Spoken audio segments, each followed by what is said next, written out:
Tataka sila bakit nag-face mask ako. Bumalik na ba yung COVID? Naku, kung alam nyo lang, huwag nyo pabalikin ng COVID. Napakahirap. And, pinaiwas ako ng doktor ko sa usok ng yosi at alikabok. Kaya habang nagtitinda, naka-face mask tayo. And social yung face mask natin. Hindi basta-basta. Kasi, allergy na.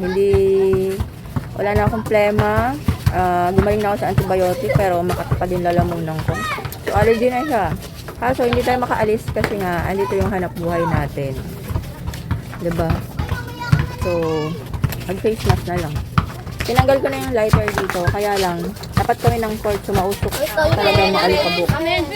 Alam mo yan, kakalinis mo pala ngayon, hindi ka pa tapos, pero may alikabok na ulit.